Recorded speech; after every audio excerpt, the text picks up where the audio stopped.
Esta semana aconteceu uma treta entre a atriz Gisele Thier e a ex-atriz, youtuber, não sei o que ela é agora, uma influencer bolsonarista, que é a Antônia Fontinelli. Qual foi o rolo? Foi um desdobramento, na verdade, ainda, né, do caso Márcio Smelling, porque a Gisele Thier ela se manifestou apoiando a Dani Calabresa e dizendo que compreendia esse tipo de abalo emocional e psicológico que alguém passa quando sofre abuso, porque ela também foi abusada quando ela foi atriz de uma novela da Globo. E daí ela se referia aqui, eu vou até ler o trecho que a Gisele Thier falou aqui, porque ela se referia a uma novela dirigida pelo Marcos Paulo, que ela tinha sido vítima de assédio sexual aos 23 anos pelo diretor da novela, que era a novela Começar de Novo. A Antônia Fontinelli, ela foi casada com o Marcos Paulo e ela veio em defesa do marido, do finado marido, né? E ela diz o seguinte aqui, a resposta da Antônia Fontinelli. Hoje acordei com meu WhatsApp explodindo. Ela fez em vídeo isso. Um monte de amigos me mandando mensagens de matérias com uma atriz que já passou pela Globo, se perfazendo de um assunto muito sério, que é o que a Dani Calabresa está passando nesse exato momento. Desgosto. Triste saber que existem mulheres como você, dona Gisele. Volta para o seu país, é o melhor que você faz. E ela defendeu o Marcos Paulo, disse que muita gente se oferecia para ele e, nesse sentido, ataca, né, diz que a acusação feita pela Thier é uma acusação vazia, falsa. Bem, só é importante ressaltar aqui que a Antônia Fontinelli, ela é uma caçadora de tretas na internet, basicamente, né? Assim, ela briga com todo mundo. Ela me atacou já, na verdade, né? Quando ela publicou um vídeo meu, um vídeo antigo meu, no qual eu criticava o Felipe Neto, ela publicou esse vídeo sem minha autorização no Instagram dela, eu pedi para que ela retirasse e ela me atacou no Instagram dela, para mais de 1 milhão de seguidores dela lá. Então ela está constantemente brigando com um monte de gente, e nesse caso em particular agora ela se voltou as armas dela contra a Thier. A Thier disse que vai processar a Antônia Fontinelli por xenofobia. Então, como eu disse, eu quero falar sobre esse assunto porque esse é um assunto sobre o qual eu refleti muito. Não tem a ver com a Thier nem com a Antônia Fontinelli, tem a ver com essa questão da xenofobia, que é um assunto que me aflige desde há muito tempo, desde antes de eu me tornar imigrante, isso desde que eu sou adolescente, e eu quero dividir com vocês algumas considerações. Nós falamos um pouco sobre isso semana passada, no domingo retrasado, quando eu fiz uma live aqui com a Denise, né, com a minha esposa, a gente falou um pouco sobre xenofobia. Muitas perguntas surgiram sobre isso, né, sobre a vida de imigrante, se a gente sofria preconceito fora. E, na verdade, o que existe, né, e aqui eu quero dividir com vocês, são algumas conclusões que eu extraí quando eu fiz o curso do Michael Sandel, um filósofo americano que tem um curso no YouTube e também em Harvard chamado Justice. Nesse curso, o Michael Sandel compartilha uma série de questões éticas, uma série de reflexões sobre esse assunto, e ele não chega a falar sobre xenofobia lá, mas ele aborda algumas questões sobre o espírito grupal. Então a gente vai partir de um primeiro conceito, que é o preconceito. A discriminação. Eu imagino aqui que a discriminação, que o preconceito, talvez seja uma característica evolutiva da espécie humana. Por que eu falo isso? Porque nós somos animais sociais e talvez desde muito cedo, em nosso desenvolvimento social, a gente tenha percebido que a gente precisa proteger o nosso grupo, e esses grupos eram muito pequenos antigamente, né, na pré-história, a gente vivia num grupo com poucas centenas de indivíduos, nosso grupo era muito pequeno e a gente tinha que se defender de um mundo hostil e de outros grupos também de seres humanos também hostis. Então, assim, a gente tinha que atuar de modo a proteger os indivíduos do nosso bando, enfrentando outros indivíduos. Então, a relação de preconceito ou de discriminação, na minha interpretação pelo menos, já parte desse momento primitivo, né, quando você tem esses grupos pequenas tribos humanas que, se não tinha uma relação de ódio com outros grupos, tinha uma relação de desconfiança com outros grupos. Então, para você poder se aliar com outros bandos humanos, seria necessário criar uma relação amistosa e que seria através de uma criação de confiança. Então, primitivamente, nós vivíamos em grupos pequenos e Basicamente, a nossa mentalidade seria de proteger esse grupo, uma mentalidade intragrupal, né, ou intratribal. Pensando no desenvolvimento da mente humana, a gente pode pensar em diferentes estágios dessa progressão da nossa consciência, né, do nosso modo de se relacionar com os demais. Então, por exemplo, a gente nasce quando nós somos muito pequenos, nós somos egoístas, e aqui no sentido mais também essencial dessa palavra, a gente só pensa em nós mesmos. Então, o bebê, por exemplo, tudo gira em torno dele. É tudo em função do bebê. E aos poucos ele vai adquirindo a capacidade de olhar para o outro, né? Então ele reconhece a mãe, depois ele reconhece o pai, depois ele reconhece outros parentes, depois ele vai reconhecendo outras pessoas. Mas inicialmente é tudo ele, né? O bebê é o centro do universo. Essa expansão da nossa consciência social, ela vai gradualmente acontecendo, ela vai em etapas, né? Então, assim, depois tem os amigos, depois quando frequenta a escola, o grupo da escola, a comunidade, e vai expandindo. Até que a gente atinja uma consciência de espécie humana, são vários degraus nessa ampliação do nosso círculo de relacionamentos. Muitas pessoas jamais chegam nesse estágio de se compreender como humano. Todos nós somos seres humanos. Alguns param em estágios anteriores. Alguns são totalmente egocêntricos, tudo gira em torno deles. Todas as demais pessoas são muletas para essa pessoa egocêntrica, então tudo gira em torno dela. Algumas pessoas têm essa visão da família, então assim, tudo que importa é minha família, o resto tudo hostil, o resto tudo é perigoso. Alguns têm a noção um pouco mais estendida, alguns têm a noção do time de futebol, alguns têm a noção nacionalista, né? Então o meu país é mais importante, o resto é inferior. Ou seja, há diferentes gradações. Isso, como eu disse, é algo que é debatido no curso do Michael Sandel, quando ele fala, né, o que é mais importante? É esse espírito grupal, esse espírito de mim mesmo e de quem está perto de mim, ou é esse espírito universal, né, de todos os seres humanos e além disso também, né, pode expandir para outros animais, outras espécies de seres vivos. Então, de certo modo, há uma tensão entre esse micro-universo social e esse macro-universo de todos os demais seres humanos. E eu falo isso, eu faço a introdução aqui porque tem a ver com essa noção xenofóbica, né, de rejeição de imigrantes, de rejeição de estrangeiros. E aqui a gente pode expandir para outros níveis também, né, que tem a ver com racismo, tem a ver com o patriarcado. Tudo tem a ver, na minha interpretação pelo menos, com esse espírito grupal. O meu grupo primeiro, depois os demais. Ou a gente pensar na coletividade, pensarmos em todos os demais e dentro desse grupo mais amplo a gente tem os indivíduos e os grupos menores. Então, na minha leitura, o preconceito, embora ele tenha inicialmente esse caráter de sobrevivência, na medida que vai expandindo essa consciência de grupo e vai ampliando o nosso espaço de influência social, ele vai se tornando um obstáculo, ele vai se tornando um problema, ele vai se tornando um defeito nosso. Como eu disse, muitas pessoas, ou algumas pessoas, jamais ultrapassam certos níveis primitivos de compreensão social. Eles estão fechados em certas bolhas, em certos grupelhos sociais. Não conseguem se ver como parte da espécie humana. Então, por exemplo, quando você tem, nesse caso em particular aqui, uma figura como Antônia Fantinelli, que para atacar uma atriz, que é a Gisele Thier, manda que ela volte para o país dela, e aqui é importante ressaltar que a Gisele Thier, ela nasceu no México, ela foi para o Brasil criança, com 4 anos de idade, então ela é brasileira, no final das contas, né? Ela cresceu no Brasil, todas as relações dela são brasileiras, a cultura dela é brasileira, no final das contas. Quando alguém faz isso, basicamente o espírito que está imperando é esse espírito grupal, né? Esse espírito do meu grupo primeiro, nesse caso os brasileiros, né?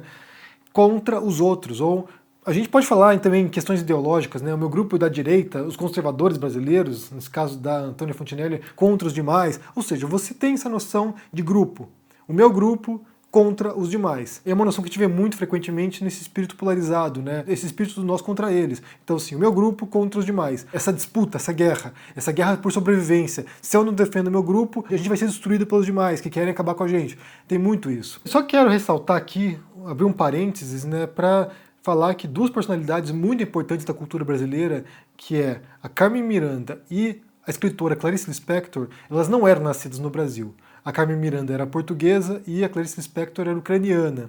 E são dois símbolos enormes da cultura brasileira. A Carmen Miranda se tornou símbolo do Brasil durante muito tempo, né? E a Clarice Lispector é possivelmente a maior escritora brasileira de todos os tempos. Então, essa noção de que você tem que nascer num país para representar a cultura do seu país, ou para representar a mentalidade do seu país, ou para representar o seu próprio país, isso é uma bobagem completa. Há inúmeros casos de grandes intelectuais, de grandes artistas, de grandes figuras públicas, mesmo políticos às vezes, e nos mais distintos países, que não eram originalmente daquele país, mas que depois acabam encampando isso. E se a gente pensar que nossa espécie humana, aqui a gente falando na coletividade, né, nessa noção dos seres humanos, nós somos uma espécie migratória, em grande parte, né? Praticamente todos os seres humanos do planeta, com exceção de um bolsão que havia na África ali, que é onde surgiu o Homo sapiens, todos nós somos resultado de migrações humanas, então todos nós somos de um modo ou de outro estrangeiros. Alguns são mais recentes, de levas mais recentes migratórias, outros são mais antigos, né, de milênios ou de muitos milênios de anos atrás. Mas todos nós viemos de um outro lugar. Mas como a gente debateu no domingo retrasado sobre essa questão, para mim sempre foi muito importante, porque eu venho de uma cidade, de uma região do Brasil, né, o sul do país, que tem muito essa cultura de eu sou descendente de algum povo europeu. E é, de certo modo, uma mentalidade, se não é racista em termos étnicos, às vezes é, mas se não for racista em termos étnicos, certamente racista em termos culturais. Porque há uma mentalidade no Paraná, em Santa Catarina, no Rio Grande do Sul, e em certas partes de São Paulo também, do estado de São Paulo, de que o branco europeu ele é mais desenvolvido, ele é mais civilizado, ele é mais culto, ele é mais educado do que outras etnias. Então, por exemplo, quando eu era criança, né, adolescente, era muito comum, mesmo, gente, você chegava na escola, primeiro dia da escola, as coleguinhas novos ali, e você perguntava para os outros, né, ou era perguntado, você é descendente do quê? Como se você fosse descendente de italiano ou de alemão fosse superior aos demais, alguém que fosse descendente de indígenas ou descendente de portugueses ou de espanhóis, ou mesmo de poloneses ou ucranianos. Havia uma certa hierarquia de antepassados, né? Ah, meu antepassado era alemão, então assim, as crianças ficavam, ó, não sabe, sobrenome alemão. Isso era muito comum. Pensando agora em retrospecto, é meio deprimente, sabe, esse tipo de relação, porque é totalmente vazia, né? O seu antepassado alemão, italiano, era tão miserável, era tão pobre, era tão necessitado quanto o imigrante polonês ou ucraniano ou quanto o próprio nativo brasileiro. No Brasil, particularmente, os imigrantes vieram com uma mão na frente e outra atrás, né?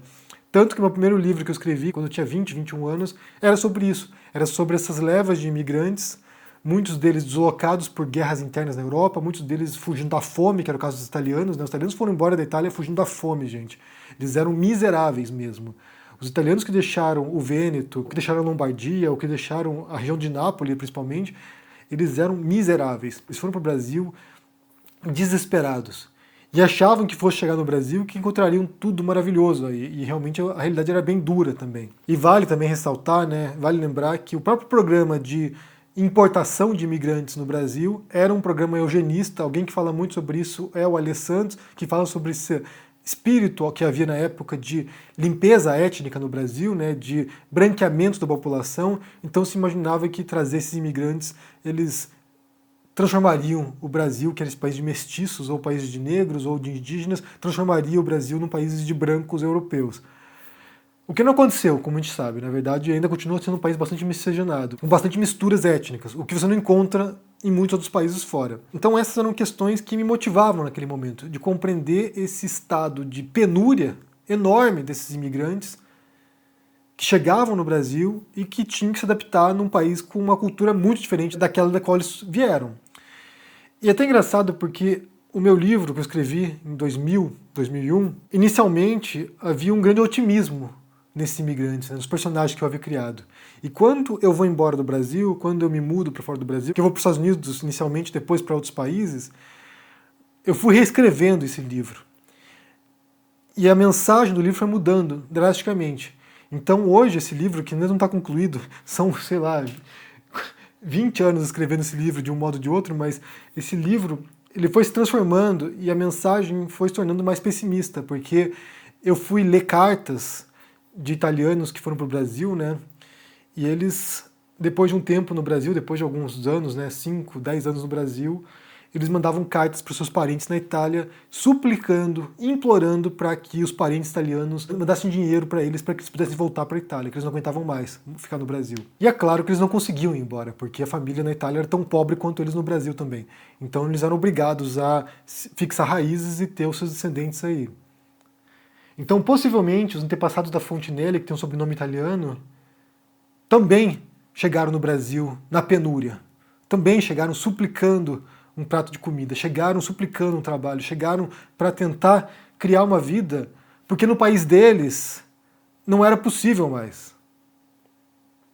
E quando você estuda a realidade da Itália, no século XIX, era miserável, o negócio era miserável mesmo. E esse espírito de volta para o seu país, a gente já ouviu muito isso, né? Não tanto com a gente, embora tenha acontecido algumas vezes, mas a gente ouve muito os locais do país, por exemplo, aqui na Espanha, falando para que os chineses voltem para o país deles, ou para que os marroquinos voltem para o seu país, ou para que os judeus voltem para o seu país, o que ainda é pior, né? É mais cruel ainda, porque é uma etnia, uma religião, e que, embora tenha Israel hoje, durante muito tempo eles eram um povo que não tinha a pátria deles, né? Eles queriam poder retornar para a pátria deles e não havia. E ainda hoje há disputas territoriais da região por causa disso. Mas de fato é cruel quando você pega uma pessoa como uma Etiê, que está a vida inteira dela no Brasil, né? Ela tem 38 anos, está 34 anos no Brasil, e vem uma figura como a Fontinelli mandar ela voltar para o país dela. Para onde que ela vai? Vai para o México, no qual ela possivelmente tem pouquíssimos laços, pouquíssimos vínculos.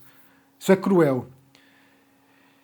E essa crueldade ela é habitual desse espírito nacionalista, né? Você tem essas pessoas que se dizem os defensores de certos valores tradicionais, conservadores, pátrios, e são pessoas cruéis, no final das contas, porque elas querem expulsão de todos aqueles que são diferentes.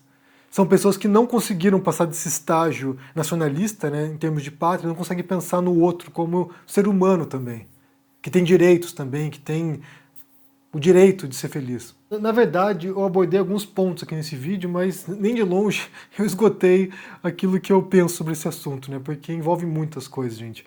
O fato de você ser imigrante tem inúmeros benefícios, em vários sentidos, em termos de trabalho, em termos de qualidade de vida, em termos de segurança, em termos de você poder criar sua família. Há inúmeros benefícios, mas também tem uma série de dificuldades. Não é fácil ser imigrante. Mas é claro que só quem passa por isso que sabe, né? Muitas vezes você explicando para a pessoa, se ela não fizer um esforço de empatia, também não compreende.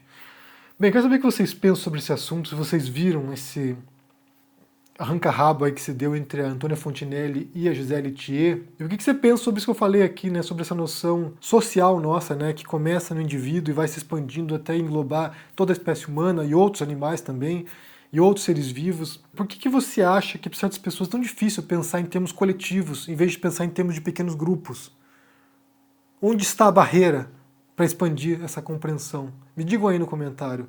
Eu tenho uma teoria também e tenho um livro que sustenta essa teoria. Quem sabe a gente possa voltar no futuro e falar mais sobre isso. Mas me digam no comentário aqui embaixo, deixe o joinha, se inscrevam aqui no canal, se tornem um membro, um apoiador para dar uma força, se tornem um aluno do ICL, façam lá o curso de Sociologia, de Filosofia, de História do Brasil, de Educação Financeira, de Inglês, Mandarim, e em janeiro, 20 de janeiro, começa o meu curso de Escrita e Narrativas, no qual eu vou dividir com vocês também algumas experiências como escritor, compreendemos como funciona a elaboração de um romance, de um livro, de não ficção também. Então, se tornem alunos e a gente se vê em janeiro. Um abração para vocês e até mais. Tchau!